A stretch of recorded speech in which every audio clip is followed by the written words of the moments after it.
నీవు దేవుని కుమారుడైతే క్రిందికి దుంకుము. మత్తయి సువార్త 3వ అధ్యాయం 6వ వచనం. తన పాపములు ఒప్పుకొనుచు యోర్దాను నదిలో అతని చేత బాప్తిస్మం పొందుచుండెను. అతడు పరిసయ్యుల్లోను సద్దూకయ్యుల్లోను అనేకులు బాప్తిస్మం పొందవచ్చును చూచి, సర్పసంతానమా, రాబో ఉదయం తప్పించుకుంటూ మీకు బుద్ధి చెప్పిన వాడెవడు? మారు మనసుకు తగిన ఫలములు ఫలించుడి. అబ్రహాము మాకు తండ్రి అని మీరు చెప్పుకొని తలంచవద్దు. దేవుడు ఈ రాళ్ళ వల్ల అబ్రహాములకు పిల్లలు పుట్టింపగలడని మీతో చెప్తున్నారు. ఇప్పుడే గొడ్డలి చెట్ల వేరన ఉంచబడి ఉన్నది గనుక మంచి ఫలములు ఫలింపని ప్రతి చెట్టును నరకబడి అగ్నిలో వేయబడింది. మారు మనసు నిమిత్తము నేను నీళ్ళలో మీకు బాప్తిస్మం ఇచ్చున్నాను. అయితే నా వెనక వచ్చుచున్నవాడు నాకంటే శక్తిలోను, ఆయన చెప్పులు మోయుటకైనా నేను పాత్రుడను కాను. ఆయన పరిశుద్ధాత్మలోను అగ్నితోనూ మీకు బాప్తిస్మం ఇచ్చింది. ఆయన చేట ఆయన చేతిలో ఉన్నది. ఆయన తన కళ్ళను బాగుగా శుభ్రం చేసి గోధుమ పొట్టులో పోసి ఆరని అగ్నితో పొట్టును కాల్చివేయనని వారితో చెప్పింది. చాలండి, ప్రార్థన చేసుకున్నాం. స్తోత్రం నాయన, స్తోత్రం తండ్రి, స్తోత్రం ప్రభా. దయగల తండ్రి, కృపగల నాయన, మీకే వందనాలు, స్తోత్రాలు తండ్రి నాయన. ఈ సాయం సమయంలో ప్రభా ఇంతవరకు నీ బిడ్డలు చక్కని గానాలు చేసి ఉన్నారు ప్రభా. వారికి ఇచ్చిన చక్కని స్వరాలు బట్టి వందనాలు, స్తోత్రాలు తండ్రి నాయన. ఈ సమయంలో ప్రభా ఈ దివ్య వాక్యము ద్వారా నాతో మాతో మీరు మాట్లాడండి నాయన. ఈ వాక్యంలో ఉన్న గొడవైన సంగతి, రహస్యమైన సంగతులు, మీ రాజ్య మర్మాన్ని తెలియచెప్పాయన ప్రభా. ప్రతి ఒక్క బిడ్డకి వినేచే గ్రహించే హృదయాన్ని అనుగ్రహించిన ఆయన ప్రభా. నువ్వు ఏ ఉద్దేశంతో ఇవి రాయించావో ప్రభా, అది తేట తెల్లగా ప్రతి ఒక్క బిడ్డకి ఆయన అర్థము చేపించండి. పరిశుద్ధాత్మ దేవుడ నీ కార్యము జరిగించు నాయన, సహాయం చేయతండి. పరిశుద్ధుడైన తండ్రి, ఏ పరముల్లో దేవ మీకే స్తోత్రాలు చెల్లించుకుంటున్నాను. రాజా రక్షక మీకే స్తుతులు, వందనాలు అయ్యా, స్తోత్రాలు తండ్రి. పరిశుద్ధుడైన తండ్రి, ఏ పరముల్లో దేవ మీకే స్తోత్రాలు చెల్లించుకుంటున్నాను. నా తండ్రి దీనిరాలు మరుగుపరిచి మాట్లాడు తండ్రి నాయన. నీ అభిషేకముతో నన్ను నింపు నాయన, నీ వాక్శక్తితో నన్ను నింపు నాయన. ఈ దీనిరాలు మరుగుపరిచి మాట్లాడు తండ్రి నాయన. నేను కాదు మీరు కనబడాలి, నా స్వరం కాదు మీ స్వరం వినబడాలి తండ్రి నాయన. నీ పరిశుద్ధాత్మ కార్యాలు బలముగా జరగాలి తండ్రి. సాతానికి అపజయం మీకు మహిమ కలగాలి, సాతానికి అపజయం మీకు మహిమ కలగాలి, సాతానికి అపజయం మీకు మహిమ కలగాలి తండ్రి నాయన. ఇప్పుడు వచ్చిన అందరికీ కూడా ప్రభా మీరు చేసి పంపించవలసిందిగా యేసు అతి పరిశుద్ధ నామంలో అడిగి వేడుకుంటున్నాము తండ్రి. హల్లెలూయా. ఇక్కడ మొదటి మనం చదివితేనండి ఏమని రాశాడంటే, ఆ దినముల యందు బాప్తిస్మం ఇచ్చి యోహాను వచ్చి పరలోక రాజ్యము సమీపించి ఉన్నది, మారు మనసు పొందుడని యూదయ అరణ్యములో ప్రకటించుచుండెను. ప్రభు మార్గము సిద్ధపరచుడి, ఆయన త్రావులు సరళము చేయుడని అరణ్యములో కేకవేయునొకని శబ్దము అని ప్రవక్త అయిన యెషయా ద్వారా చెప్పబడిన వాడతడే. ఇక్కడ మరి తండ్రి అయిన దేవుడు ఒక వాగ్దానం చేపించాడండి, ఒక వాగ్దానాన్ని చేపించాడు. ఏమని? ఆయన కంటే ముందుగా ఒక దూత వస్తాడు, వచ్చి ఆయనకి మార్గము సరళం చేస్తాడు అని చెప్పించాడండి. అదే రీతిగా యోహాను కంటే ముందుగా యేసుక్రీస్తు వచ్చాడా? యేసుక్రీస్తు కంటే ముందు యోహాను గారు వచ్చారా? వచ్చారు. ఎంతకాలం ముందు వచ్చారా? 6 నెలల ముందు వచ్చారు.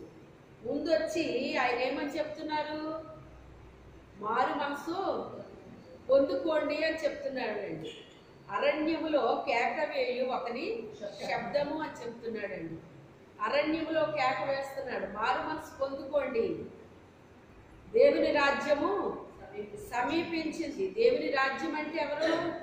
యేసుక్రీస్తే దేవుని రాజ్యం అండి. ఆయన రాజ్యము సమీపించింది. మారు మనసు నిమిత్తం అయితే నేను మీకు నీడలో బాప్తిస్మిస్తాను, కానీ నా వెనుక వచ్చేవాడు నాకంటే శక్తిమంతుడు, ఆయన అగ్నిలోను పరిశుద్ధాత్మలోను బాప్తిస్మిస్తాడు. అంత మాత్రమే కాదు, కానీ ఆయన చేతులు ఏముందంటున్నాడు? చేట ఉందంటండి. చేట దేనికి సాదృశ్యం? చెరిగేస్తుందండి. చేట ఏం చేస్తుంది? మరి ధాన్యం కూడా చూడండి, చేటలతోటి ఎగరపోస్తూ ఉంటారు కదా. ఆ ఎగరపోసినప్పుడు ఏమవుతుందంటే గట్టి గింజ అక్కడే పడుతుంది, పొల్లు చెదారం అంతా కూడా దూరంగా అది ఎగిరిపోతుంది అన్నమాట అండి. అందుకే దావీదు గారు మొదటి కీర్తనలోనే రాశాడు, నీతిమంతుల మార్గం యెహోవాకు తెలియను, దుష్టుల మార్గము నాశనానికి నడుపుతారు, వారి గాలి చెదరగొట్టు పొట్టువలే ఉంటారాళ్ళం అంటున్నాడు అన్నమాట అండి. అంటే ఆయన తూర్పారబట్టడానికి వస్తాడు, వచ్చినప్పుడు పొట్టు ఏమైపోద్దంటండి, ఎగిరి వెళ్ళిపోద్దటండి. ఎక్కడికి వెళ్ళి ఎగిరి పడుతుందో దానికే తెలియదు అనమాట. గట్టి గింజ అయితే మట్టుకు అక్కడే పడుతుందటండి. గాలి వేస్తుంది, వానలు వస్తాయి, వరదలు వస్తాయి, అన్నీ వస్తాయి, కొట్టేస్తాయి, కానీ అది అక్కడే ఉంటుంది, నిలబడుతుందండి. నీతిమంతులంట ఎలా నిలబడతారటండి, నిత్యము నిలుచు యెహోవా యందు భయభక్తులు కలిగిన వారు నిత్యము నిలుచు సియోను కొండలాగా నిలబడి ఉంటారటండి వాళ్ళు. ఈ దుష్టులైతే ఏమైపోతారంటున్నాడు, గాలి చెదరగొట్టు పొట్టులాగా ఎగిరిపోతారంటండి వాళ్ళు. ఏమయ్యారండి వీళ్ళంటే ఏమో తెలియదు. ఒకప్పుడు చాలా బాగా ఉండేవారండి వాళ్ళు దేవుళ్ళని, రాను రాను మరి ఏంటో ఇలాగ అయిపోయారండి. ఏమవుతుంది, భక్తిహీనతలోకి వెళ్ళిపోతున్నారు. ఒకప్పుడు భక్తిగా ఉన్న వాళ్ళే ఇప్పుడు ఏమైపోతున్నారు, హీన దశలోకి వెళ్ళిపోతున్నారండి. భక్తి కలిగిన వాళ్ళే కానీ హీన దశలోకి వెళ్ళిపోతున్నారు అన్నమాట. అంతకంతకే మరి వారిలో ఉన్న భక్తి ఏమైపోతుంది, తగ్గిపోతూ ఉందన్నమాట అండి. హీన దశలోకి వెళ్ళిపోతుందంట. అయితే ఇక్కడ దేవుని రాజ్యం సమీపించిందయ్యా, మారు మనసు పొందుకోండి, బాప్తిసం తీసుకోండి అని చెప్తున్నాడండి ఈయన. చెప్తుంటే వీళ్ళు ఏం చేశారటండి, బాప్తిసాలు తీసుకోవడానికి వచ్చేసారు అందరూ. అందులో ఎవరున్నారు, శాస్త్రులు ఉన్నారు, పరిసయ్యులు ఉన్నారు, సద్దూకయ్యులు ఉన్నారండి. ఇంకా సుంకర్లు ఉన్నారు,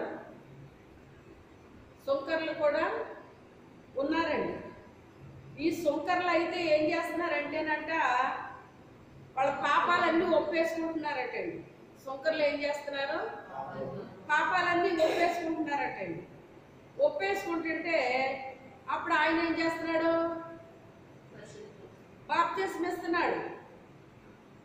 దేవుడు ఒక వ్యక్తికి అధికారం ఇస్తే తప్ప బాప్తిసం ఇవ్వకూడదు. దేవుడు ఒకరికి అభిషేకం ఇస్తే తప్ప అగ్ని అభిషేకాలు ఇవ్వడానికి కుదరదు. నీటి బాప్తిసం ఇవ్వడానికి దేవుడు అభిషేకం ఇవ్వాలి, అధికారాన్ని ఇవ్వాలి. అగ్ని బాప్తిసాలు ఇవ్వడానికి కూడా దేవుడు అధికారం ఇవ్వాలి, అభిషేకము ఇవ్వాలండి. ముందు అతను అభిషేకం పొందుకోవాలి, తర్వాత అతను అధికారాన్ని పొందుకోవాలి. ఎవరి దగ్గర, దేవుని దగ్గర పొందుకోవాలండి. అయితే ఇప్పుడు యోహాను గారు దేనికి అధికారం పొందుకున్నాడు, నీళ్ల బాప్తిసం ఇవ్వడానికి అధికారం పొందుకున్నాడండి. అది చెప్తున్నాడు అక్కడ. నేనైతే పాప క్షమాపణ నిమిత్తము బాప్తిసం ఇవ్వడానికి వచ్చాను. అంటే మీ పాపాలు మీరు ఒప్పుకొని మీరు ఎప్పుడైతే వాటిని విడిచిపెడుతున్నారో మీకు నీటి బాప్తిసం నేను ఇస్తాను.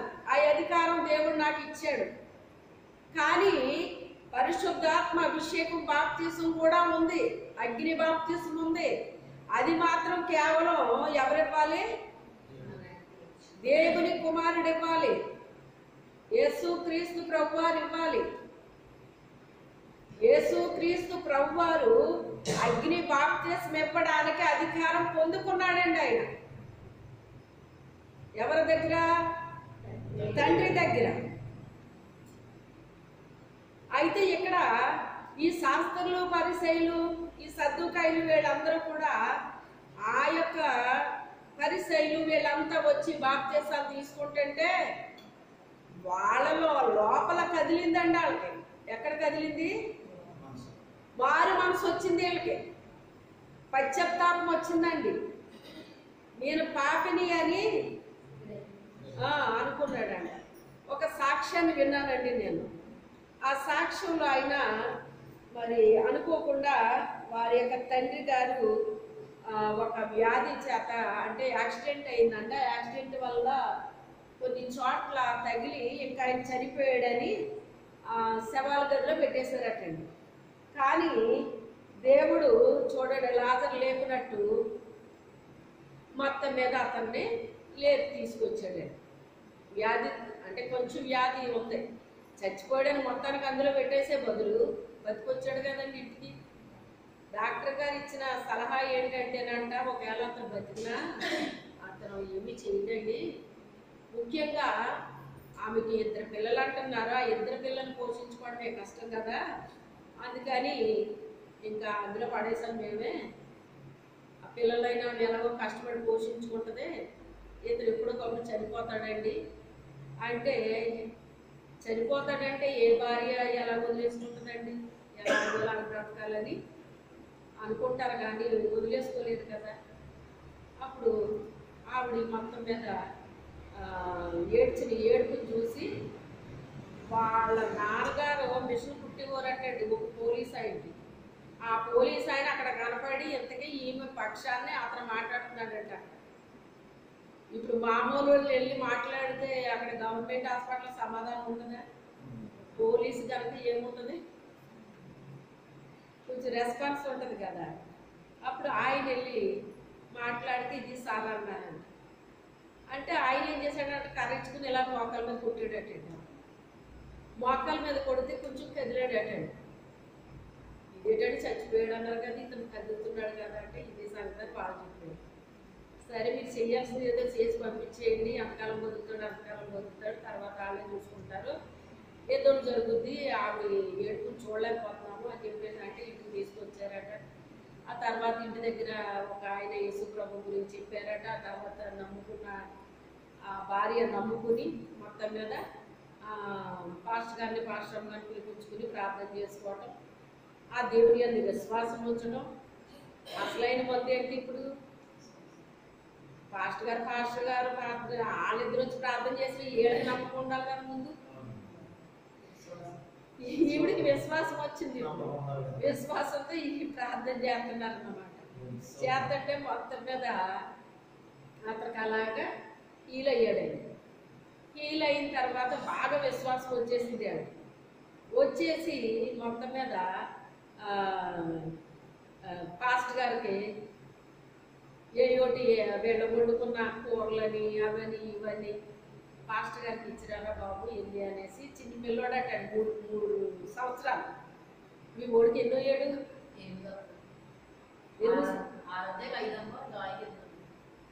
ఆరాధ్య అండి. అయితే ఈ కుర్రోడు 3 ఏళ్ళు అంట. మరి 3 ఏళ్ళు అయితే ఈ 3 ఏళ్ళ కుర్రోడికి ఇచ్చి పంపిస్తున్నారు తల్లి. పాస్టర్ గారికి ఇచ్చేసిరా అని చెప్పేసి మంచి కూర అయినప్పుడు పంపిస్తుందంట. పంపిస్తుంటే ఈ కుర్రోడు ఏం చేస్తున్నాడంటే అక్కడ కొంచెం మలుపేదో ఉందంటండి, ఒక ఏమంటారు 60 మైళ్ళు ఉందంట పాస్టర్ గారి ఇంటికి వేరే ఇంటికి. అక్కడ చిన్న మలుపు ఉంటే ఆ మలుపు దగ్గర వెనక్కి తిరిగి అందులో కొన్ని ముక్కలు తినేసి మూతెట్టేసి పట్టుకెళ్ళి ఇచ్చేస్తున్నాడంట.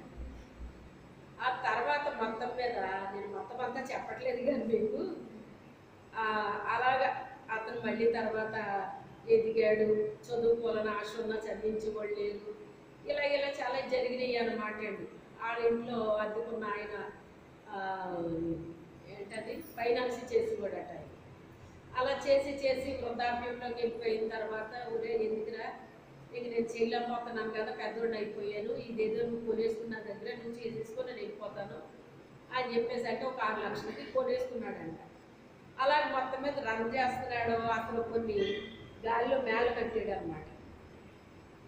గాలిలో సంవత్సరాలకి ఒక ఎంత సంపాదించాలి,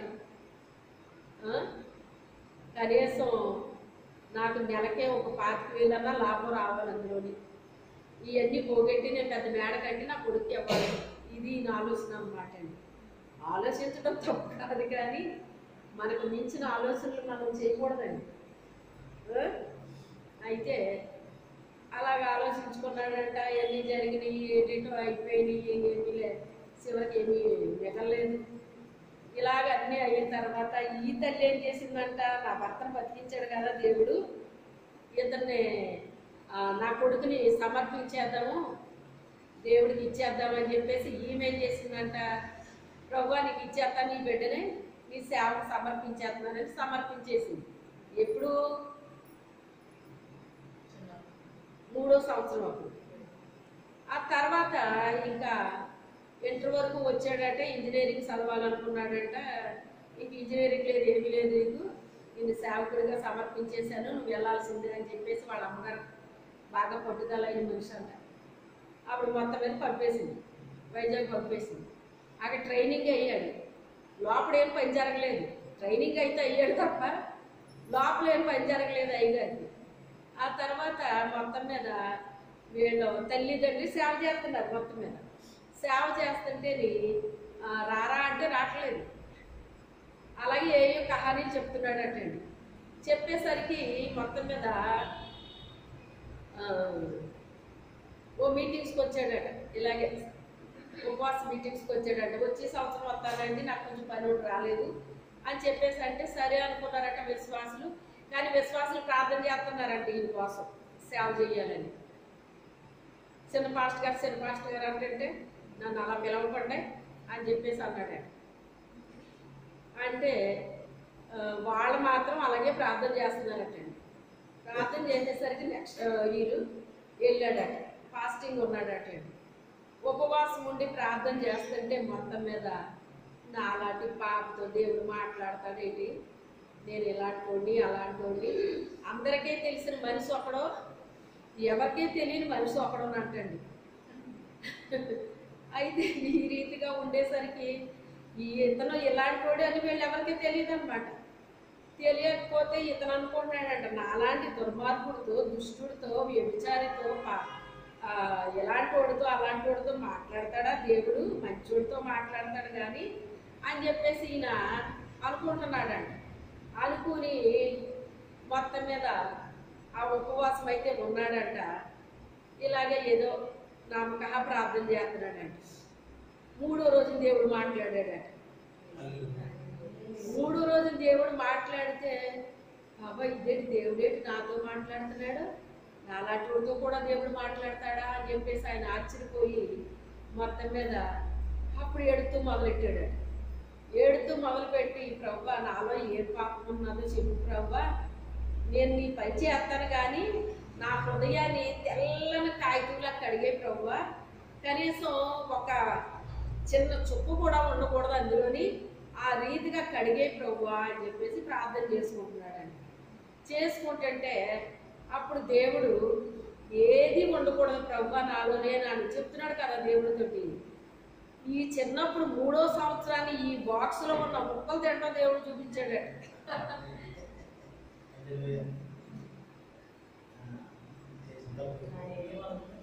ఈ ప్రభువా అది తెలిసి తెలియని వయసు అది నాది, 3వ సంవత్సరంలో తిన్న ముక్కలు ఇప్పుడు చూపించకు అని చెప్పేసి సేవకులకి ఇచ్చే దాంట్లో నువ్వు తింటావా అని చెప్పేసి మరి అది తప్పని దేవుడు చూపించాడటండి.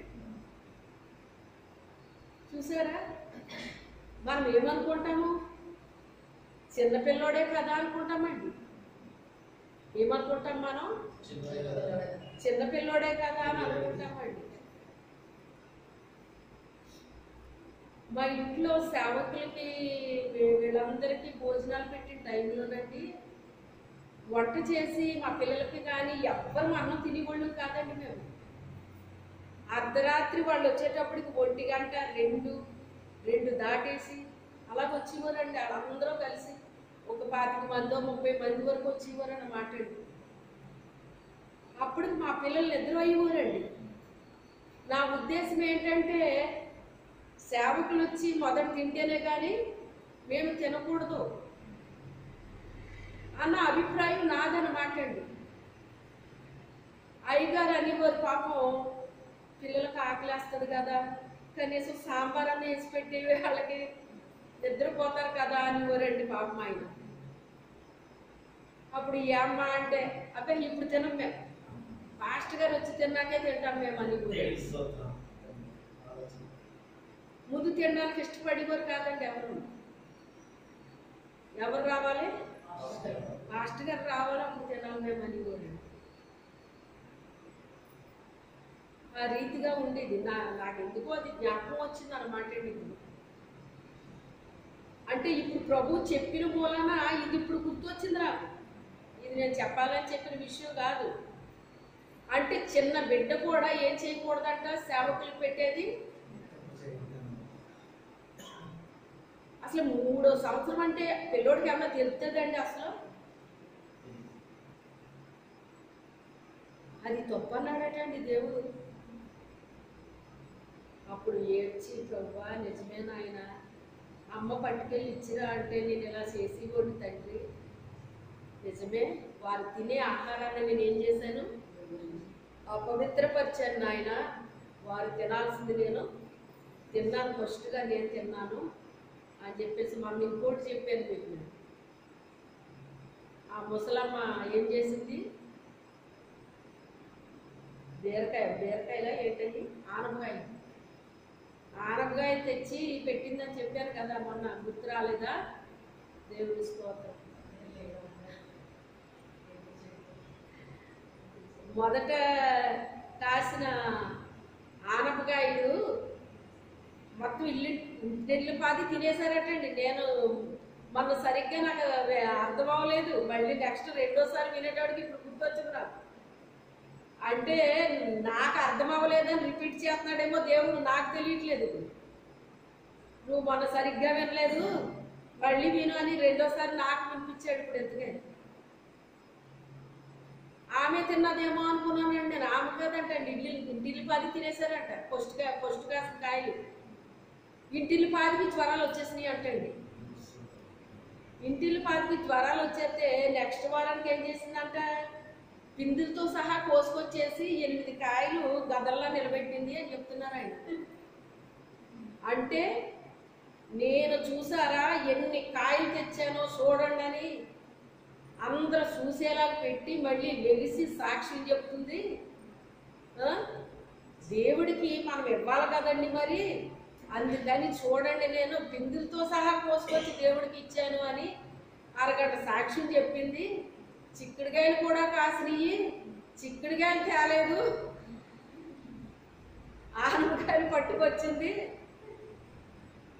మనం అనుకుంటాము చాలా చిన్నది అనుకుంటామండి. మనం దేవుడికి ఇచ్చే ప్రతి దాంట్లో కూడా శ్రేష్టమైందే దేవుడికి పెట్టాలండి. ఏం చేయాలి? శ్రేష్టమైందే పెట్టాలండి ఆయనకి.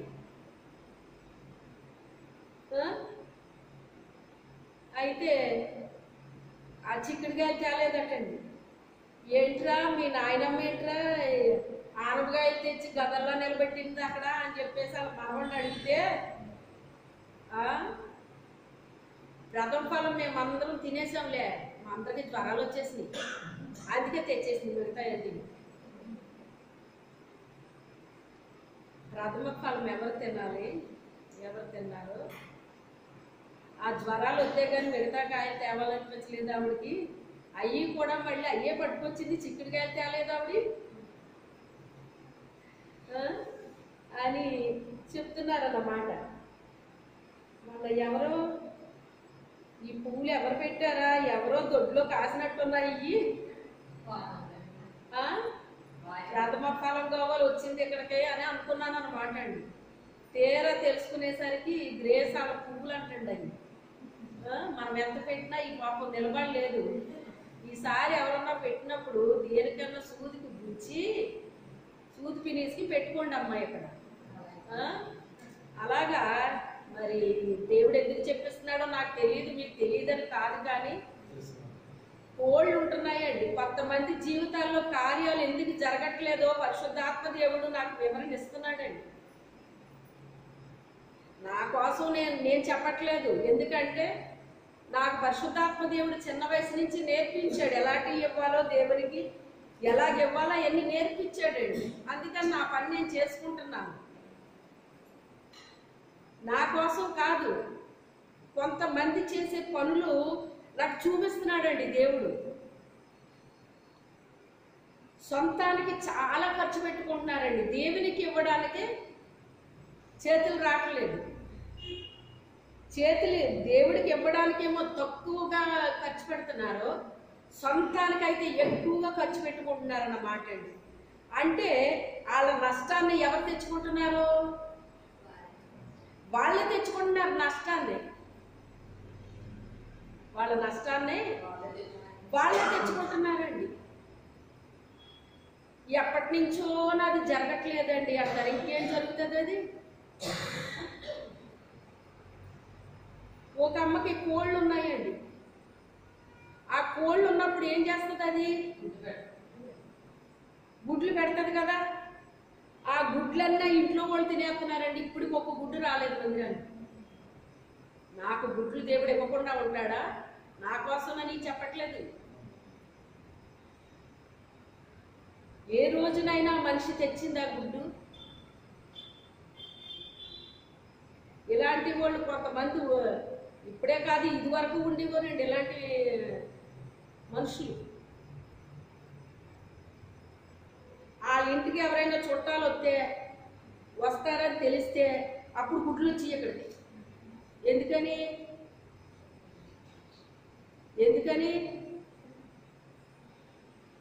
అర్థం అవ్వలేదా?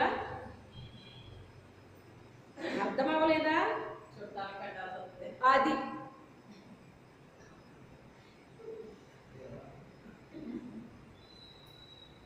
మరి దీన్ని ఏమంటారు? ఇది దేవునికి పెట్టడం అంటారా దీన్ని?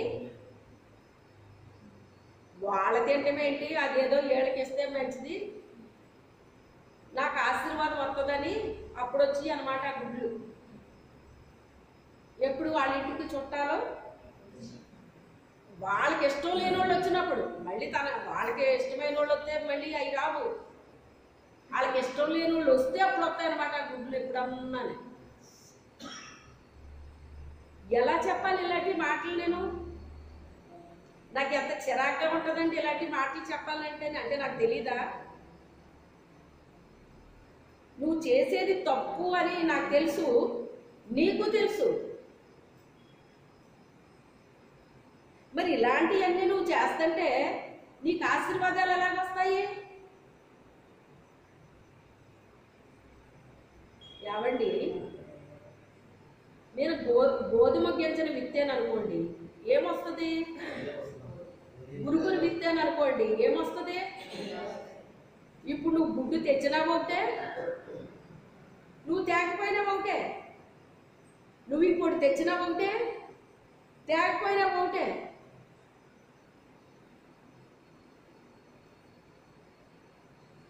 ఇలాంటివి చాలా అసలు అనవసరమైనవి అన్ని తెచ్చుకుంటున్నారండి మీదకి.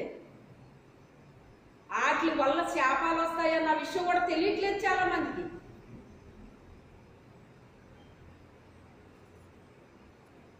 అసలు అర్థమే కావట్లేదండి అలాంటి విషయాలు.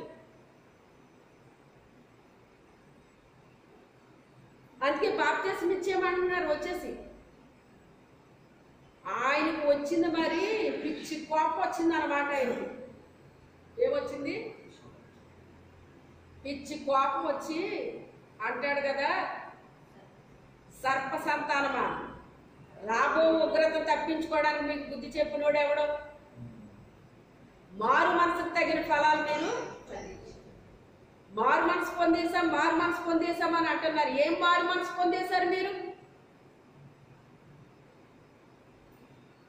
నీది కాని వస్తువు నువ్వు తీసుకోకూడదు. ఎవరైనా నీకు ఇస్తే తీసుకోవాలి. నీది కాంతి నువ్వెప్పుడు కూడా దాన్ని ఏం చేయకూడదు, తీసుకోకూడదు. అది వాళ్ళు నీకు ఇచ్చినప్పుడు నువ్వు తీసుకోవాలి. వాళ్ళు ఇవ్వకుండా నువ్వు తీసుకున్నావు అంటే అది ఎందులోకి వస్తుంది? అది అంటే నువ్వు దొంగవే కదా, అవునా కాదండి? దొంగోళ్ళని పట్టుకుని జైల్లో పెడుతున్నారు. ఇలాంటి వాళ్ళు అందరినీ పట్టుకుంటే మరి ప్రతి ఇంట్లో ఉంటారా ఉండరా? ఇళ్లలో ఎలాగున్నా కానీ ముందు మందిరాల్లోనే ఉంటారు. అవునా కాదా? నువ్వు దేవుని దగ్గరికి తెచ్చే ఏయో శ్రేష్టమైన నువ్వు తేవాలి, శ్రేష్టమైన నువ్వు ఇవ్వాలి. అందుకే దేవుడు అర్పణ ఎప్పుడు అంగీకరిస్తాడో తెలుసా అండి? మొదట మనల్ని అంగీకరించాలండి. మనల్ని అంగీకరించాకే మన అర్పణ అంగీకరిస్తాడు. మన బుద్ధి సరి లేకుండా, మన గుణం సరి లేకుండా, మన ప్రవర్తన సరి లేకుండా, మన ఆలోచన సరి లేకుండా, మన నడక సరి లేకుండా అర్పణ ఇస్తే ఏంటి, ఇవ్వకపోతే ఏంటి ఇంకా అయితే మానేస్తాను. ఎవరికి నష్టం? నిన్ను ఖండించకూడదు, నిన్ను గద్దించకూడదు, నీకు బుద్ధి చెప్పకూడదు. పౌలు గారు ఏమన్నాడండి? ఖండించడానికి, గద్దించడానికి, బుద్ధి చెప్పడానికి మాకు దేవుడు అధికారాన్ని ఇచ్చాడు కనుక ఖచ్చితంగా మేము ఖండిస్తాం, మిమ్మల్ని గద్దిస్తాం. మీ పైన అధికారం మాకు ఇచ్చాడు దేవుడు, మిమ్మల్ని సరిచేయమని ఇచ్చాడు మాకు. ఇప్పుడైనా ఈ విషయాలు మీకు చెప్పాల్సి వస్తుంది. నేనైతే చెప్పని, నిజంగా చెప్పాలంటే నాకు చాలా చిరాకండి ఇలాంటి మాటలు చెప్పడం. మనుషులు ఎదుగుతున్నారు కానీ ఏంటి బుద్ధి ఎదగదా,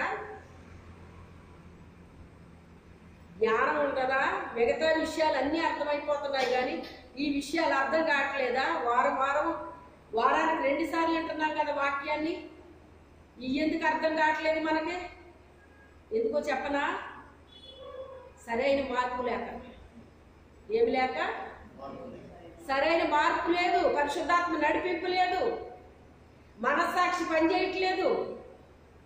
ఎలాంటి పనులు కాక మరి ఇంకెలాంటి పనులు చేస్తారండి? కొంతమంది కూరగాయలు తెచ్చిచ్చిపోరండి. అమ్మ ఈ మీ దొడ్లోయా లేకపోతే ఎవరి దొడ్లోయా అన్నానా? మీరు ఇవ్వకపోయినా నాకు పర్వాలేదు కానీ ఎవరి దొడ్లో పోసుకొచ్చి నాకు ఇవ్వకండి అని చెప్పేశానండి మరి కొంతమందితో. ఎందుకంటే అది వాళ్ళకి చాలా టేక్ ఇట్ ఈజీ. అది నీ చెట్టుది నువ్వు పోసుకున్నావు, నీకు పర్వాలేదు. పరాయి చెట్టుది నువ్వు మాత్రం వాళ్ళు ఇచ్చింది నువ్వు తీసుకోవాలి. లేకపోతే నీకు అవసరమైనప్పుడు వాళ్ళని అడిగైనా నువ్వు వాళ్ళు సరే తీసుకోండి అన్నటప్పుడు తీసుకోవాలి, అడిగి తీసుకోవాలి. అది తప్పులేదు. అంతేగాని ఎవ్వరో చూడకుండా నువ్వు చాలా చిన్నదే తీసుకోవచ్చు. నీ దృష్టిలో అది చిన్నది, దానికి సంబంధించింది పోతుందా? అతను ఎంత ఎదిగిపోయిన తర్వాత చెప్పాడు దేవుడు అతనికి. జరిగింది మూడో సంవత్సరం వయసులోని, 3వ సంవత్సరం వయసులో జరిగింది. అతనికి 40 ఏళ్ళు 45 ఏళ్ళు వచ్చాక దేవుడు చెప్పాడు, చూపించాడు. ఒక్క మచ్చ కూడా నాలో ఉండకూడదు ప్రభా, తెల్లని కాగితంలాగా ఉండాలంటే, నువ్వు తెల్లని కాగితంలాగా ఉండాలంటే అన్నీ ఒప్పుకున్నాను, పాపాలన్నీ బాగానే ఉంది, నువ్వు ఎలా చేసావు కదా మరి. ఆ మచ్చ కూడా ఉంది మరి నీ దగ్గర, ఆ మచ్చను తుడిచేసుకోవాలనుకుంటే అది ఒప్పుకోవాలన్నాడు దేవుడు. అప్పుడు బోరు ఏడ్చాడటండి అతను దేవుడి దగ్గర. ఆ తర్వాత దేవుడు దీవించడం మొదలు పెట్టాడంట. అతను కొన్ని ఆగిపోతాయండి. కొంతమంది సాక్ష్యాలు చెప్తుంటే నాకు అనిపిస్తూ ఉంటుంది అన్నమాట, వీళ్ళు ఎక్కడ తప్పు చేశారు, ఎందుకు ఇలాగ ఆగిపోతున్నాయి, ఎందుకు జరగట్లేదు. సాతానాపే ఉంటాయండి. అయ్యవరకే భక్తి పరులకై. యోబు ఎవరి పాపం చేశాడేంటి? అతను 2 ఇంతల ఆశీర్వాదం కోసం జరిగిన పరీక్షలన్నీ. పరీక్ష వేరు, ఇది వేరు. దీన్ని తీసుకెళ్ళి దానికి, దాన్ని తీసుకెళ్ళి దీనికి తగిలిస్తారన్నమాట.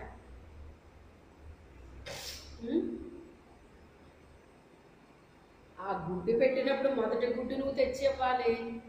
మొదటి గుడ్డు మాత్రమే ఇస్తారు కొంతమంది. 2, 3 ఇవ్వకూడదా?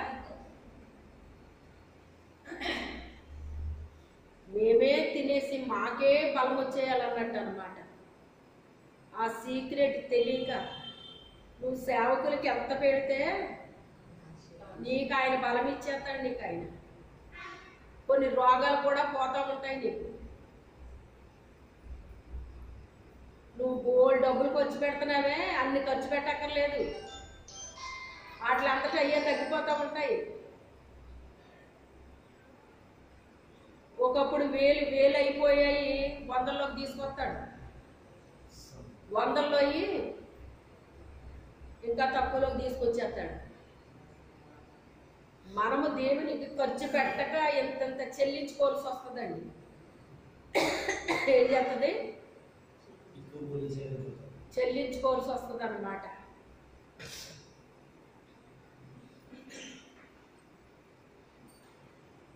ఒక ఆయన ఎవరో చెప్పారు, కొంతమంది మంచి సేవకుల్ని దేవుడు హాస్పిటల్కి ఎందుకు తీసుకెళ్తాడంటేనంట, అక్కడ పనిచేయని మిషన్లు ఉంటాయంటండి కొన్ని. వీళ్ళు వెళ్ళడం ద్వారా ఆ మిషన్లు పనిచేస్తాయంటండి. హల్లెలూయా. వీళ్ళ కోసం కాదంటే అక్కడ తీసుకెళ్ళింది దేవుడు. నువ్వు వెళ్ళి అక్కడ టచ్ అయితే అది పనిచేయడం ప్రారంభిస్తుంది. అందుకు తీసుకెళ్తాడేటండి దైవజనులు కొంతమందిని. ఏంటి ఇలా కూడా జరుగుద్దా అని నాకు చాలా ఆశ్చర్యం అనిపించింది అన్నమాట. కొన్నాటికి ఎంత ప్రార్థన చేసినా వెళ్ళడం తప్పదండి. ఇలాంటివి కూడా జరుగుతాయా అనిపిస్తుంది. దేవునికి విత్తాల్సింది మనం విత్తుంటే కనుక మనకి చాలా ఖర్చులు తగ్గుతాయండి. చాలా ఖర్చులు తగ్గుతాయండి. తగ్గించేస్తాడు ఆయన. ఆయనే తగ్గించేస్తాడు అన్నమాట.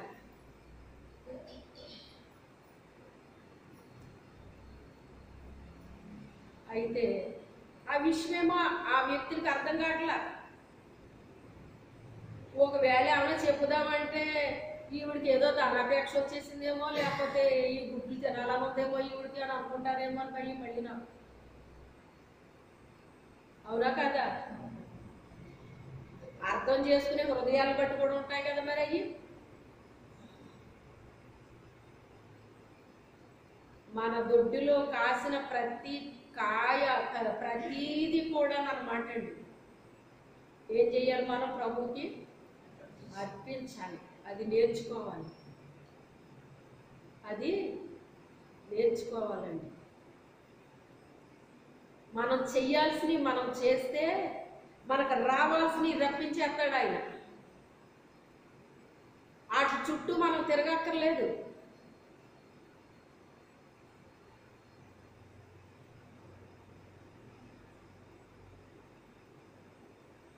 చాలా మనకు అలాగే జరుగుతున్నాయండి. అబ్బాయి ఇది అవదండి, ఇలాగంట అని నాకు చెప్తారు వచ్చి. ప్రభువా మళ్ళీ ఎలాగ తండ్రి, మేము ఎక్కడ తిరగను ఆయన ఇంటి చుట్టూని, నువ్వే ఏదో చేయి తండ్రి అని అలా మనసులో ప్రార్థన చేసుకుంటాను అంతే. ఎంత పడుతుంది ఈ ప్రార్థనకే? ఎంత పడుతుందండి? 1 నిమిషం 2 నిమిషాలు, అంతకంటే ఎక్కువ ఉంటుందా?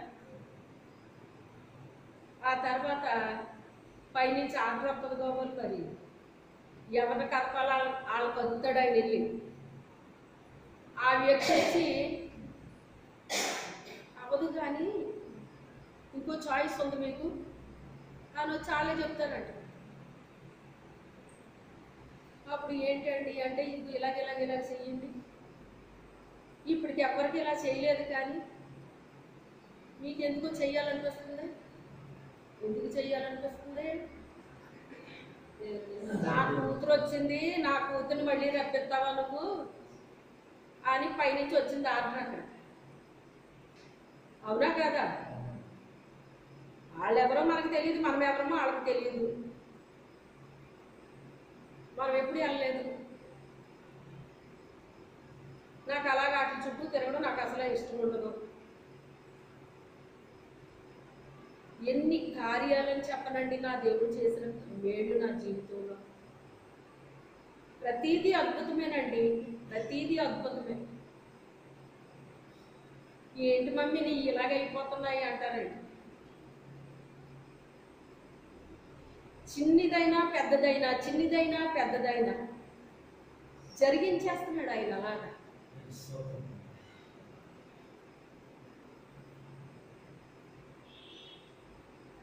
యెహోవా దేవుడుగా గల జనులు ధన్యులు. ఆయనకి మనము కూతుర్లా ఉంటే, కొడుకులా ఉంటే మనం ఎంత ధన్యులమండి. భూ సంబంధించిన ఎన్ని మన బుర్రనిండా పెట్టుకొని కూతురులాగా కొడుకులాగా ఉందామంటే అవుతుందండి? అవుతుందా? ఏ చెత్త చెదారం మన బుర్రలో పెట్టుకోకూడదండి. సైతాన్ గారు తీసుకొచ్చి పెడతాడు, ఆడు పెట్టకుండా ఉండడు, పెడతాడు. నువ్వు ఆలోచించక్కర్లేదు, ఆడే ఇచ్చేస్తాడు ఆలోచనలన్నీ. నీకేమాత్రం బుర్ర ఖాళీగా లేకుండా, నువ్వు హ్యాపీగా లేకుండా ఆడు చేసేస్తానే ఉంటాడండి. వాళ్ళని ఎలా నమ్మించేశాడాడు? అబ్రహాము పిల్లలని చెప్పాడు కదా దేవుడు, మీరు అబ్రహాము పిల్లలే అని వాళ్ళని నమ్మించేశాడండి. నమ్మించేస్తే వాళ్ళు ఏమనుకున్నారు? మేము అబ్రహాము సంతానం కదా, మాకు పరలోక రాజ్యం గ్యారంటీ అనుకున్నారండి వాళ్ళు. అనుకునేసరికి ఈయనేమన్నాడు? ఈయనకి చెర్రెత్తుకొచ్చేసింది, సర్ప సంతానం అన్నాడు అనమాట. ఎంత ధైర్యం ఉండాలండి అలా మాట్లాడాలంటే ఆయనకి.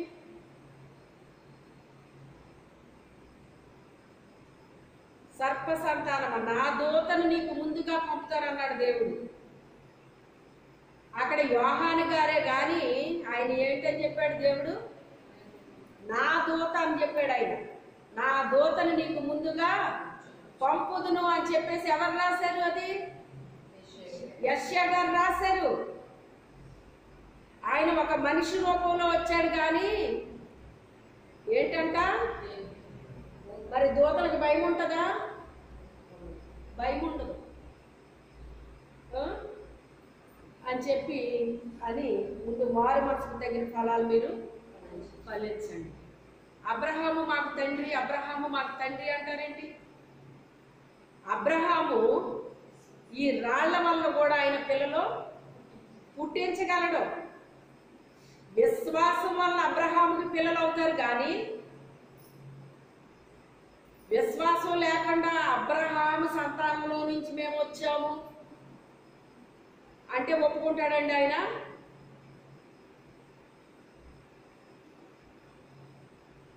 అది ఎక్కడ రాస్తున్నాడో పౌలు గారు గలతీలకు రాస్తున్నాడండి 3వ అధ్యాయంలో. విశ్వాసులు మాత్రమే అబ్రహాముకి సంతానము, మీరు ధర్మశాస్త్ర ప్రకారంగా మీరు పిల్లలని చెప్తే మట్టుకు అది అయ్యేది కాదు బాబు అని చెప్పేస్తున్నాడండి ఆయన. వీళ్ళు ఏమనుకుంటున్నారు? మేము అబ్రహాము సంతానం అనుకుంటున్నారు. ఎందుకు ఇలా అనుకుంటున్నారు ఏంటంటే, ఆది కాండంలో అబ్రహాముని పిలిచినప్పుడు నీ ద్వారా అన్యజనులు ఆశీర్వదించబడతారని చెప్పాడు ఆయన. అన్యజనులు ఆశీర్వదించబడినప్పుడు మనం ఎందుకు ఆశీర్వదించబడం? మనం ముందే ఆశీర్వదించబడిపోతామని వీళ్ళు ఫిక్స్ అయిపోయారు. అన్యజనులు ఎందుకు ఆశీర్వదించబడ్డారు? ఆయన యందు విశ్వాసం ఉంచారు కనుక వాళ్ళు రక్షించబడ్డారు. 10 మంది కుష్ఠరోగులు యేసు ప్రభు దగ్గరికి వచ్చారండి. వచ్చినప్పుడు మరి ఆయన ఏమన్నాడు? మీ దేహాన్ని యాజకునికి కనపరుచుకోండి అని చెప్పాడు ఆయన. వెళ్ళారు వాళ్ళు. యాజకునికి కనపరుచుకోండి అంటే వాళ్ళకి ఏం కావాలి? ఇప్పుడు విశ్వాసం కావాలి. ఎందుకని? ఇదేంటి స్వస్థత లేకుండా యాజకుడికి కనపరుచుకోమంటాడేంటి? యాజకుడికి కనపరుచుకుని కానుక చెల్లించండి అన్నాడు. మళ్ళీ స్వస్థత పొందినందుకు ఏం చేయాలంట? మనం సాక్ష్యం చెప్తాం తప్ప కానుక చెల్లింతామా? మనం సాక్ష్యం చెప్పి మనం ఏం చేయాలంట? కానుక చెల్లించాలంటే. ఎందుకంటే కనీసం హాస్పిటల్కి వెళ్తే డాక్టర్ గారి దగ్గర ఫీజు రాయించుకోవాలంటే ఎంత తీసుకుంటున్నాడండి? మనం ఏం చేస్తున్నామంటే మన డాక్టర్ ఫ్రీ డాక్టర్. మన డాక్టర్ ఎవరు? ఫ్రీ అయినా ఆయన దగ్గర రాయించుకోవటం ఉండదు, తర్వాత మందులకి ఇచ్చే అవసరమో లేదు, ఏది ఉండదు ఆయన దగ్గరికి వెళ్తే. కృతజ్ఞతతో కానుక అర్పించాలంటండి. మనకి ఏదైనా జరిగినప్పుడు, దేవుడు మనకు స్వస్థత ఇచ్చినప్పుడు, మేలు చేసినప్పుడు మనం ఏం చేయాలంటే సాక్ష్యం చెప్పి కృతజ్ఞతగా కానుక అర్పించాలటండి.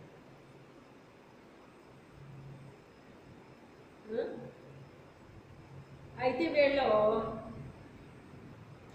ఎంత విశ్వాసం ఉండాలి వీళ్ళకి? మరి ఇప్పుడు మమ్మల్ని ముట్టుకోలేదు, మాకు స్వస్థత రాలేదు, వెళ్ళేమో దైవ యాజకుడికి తరపరుచుకోమంటున్నాడు, కాలుకి ఇచ్చుకోమంటున్నాడు ఏంటి అని చెప్పేసి వాళ్ళకి విశ్వాసం లేకపోతే వాళ్ళకి స్వస్థత వచ్చేదా?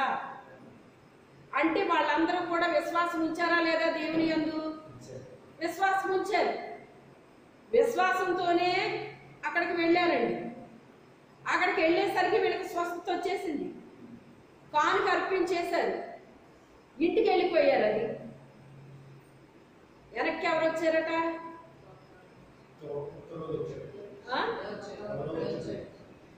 ఆ ఒక్కడయ్యాక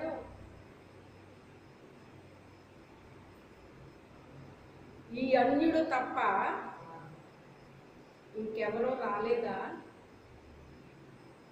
దేవుణ్ణి మహిమపరుచుకుంటూ పెద్ద పెద్దగా కేకలేసుకుంటూ దేవుణ్ణి మహిమపరుస్తూ వచ్చాడటండి. ప్రవ్వా, నన్ను స్వస్థపరిచావు, నీ స్తోత్రాలయ్యా, నీ వందనాలయ్యా, ఇంతకాలం నేను ఈ రీతిగా ఉన్నానయ్యా, ఈరోజు నన్ను స్వస్థపరిచావయ్యా అని చెప్పేసి ఎలుగెత్తి కేకలేసుకుంటా వచ్చాడటండి. అప్పుడు ఆయన ఏమంటున్నాడు? ఆ మిగిలిన 90 ఎక్కడ?